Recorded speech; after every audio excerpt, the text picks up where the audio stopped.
Hello students, I am Mantasha रुबा।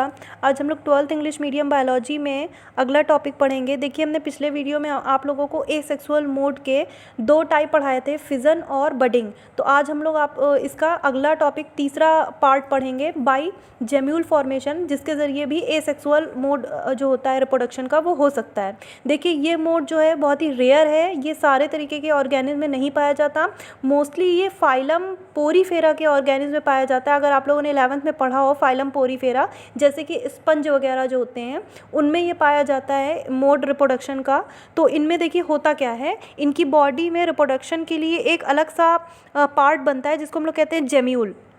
तो इसीलिए इस हेडिंग का नाम दिया गया है बाई जेम्यूल फॉर्मेशन। अच्छा, बगल में फिगर देखिए, फिगर नंबर 9, इसमें जेम्यूल का एक फिगर दिया गया है। बॉल लाइक स्ट्रक्चर होता है, बिल्कुल सरसों के दाने की तरह ये छोटी छोटी बॉल्स होती हैं जो बॉडी में रिप्रोडक्शन के टाइम पर बनती हैं। उसके बाद स्पंज इनको बॉडी से रिलीज़ कर देते हैं और कुछ दिन बाद ये जो जेम्यूल्स होते हैं इनमें ग्रोथ होती है और ये एक नए स्पंज को जन्म दे देती है। तो इस तरह का मोड ऑफ रिप्रोडक्शन जो होता है वो सिर्फ स्पंज या फाइलम पोरीफेरा ऑर्गेनिज्म में पाया जाता है और ये एक तरीके का एसेक्सुअल मोड ऑफ रिप्रोडक्शन है जो सिर्फ लोअर कैटेगरी के ऑर्गेनिज्म में ही पाया जाता है।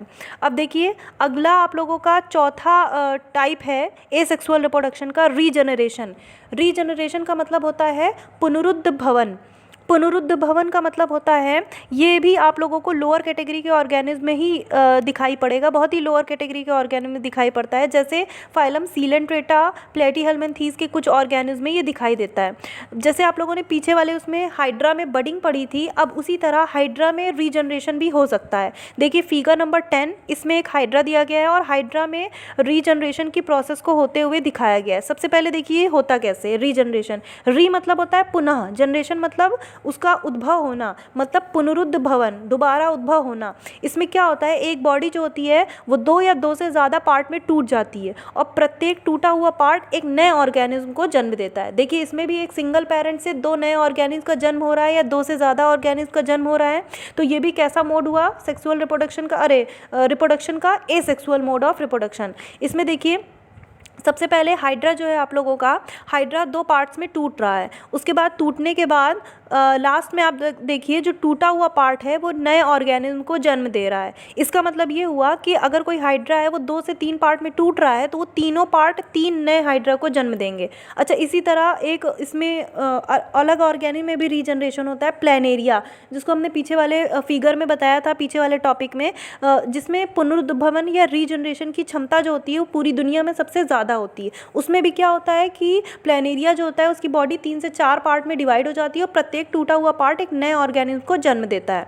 तो इस तरह का मोड ऑफ रिप्रोडक्शन किसमें आएगा, एसेक्सुअल मोड ऑफ रिप्रोडक्शन, जिसमें सिर्फ सिंगल पेरेंट की ज़रूरत होती है, सिर्फ सिंगल पेरेंट से नए इंडिविजुअल्स का जन्म होता है। तो आप लोगों ने अब तक 4 टाइप एसेक्सुअल रिप्रोडक्शन के पढ़ लिए। अब आप लोग को अगले टॉपिक में हम 2 टॉपिक और पढ़ाएंगे, फ्रेगमेंटेशन और स्पोर, जो भी एसेक्सुअल रिप्रोडक्शन का मोड है।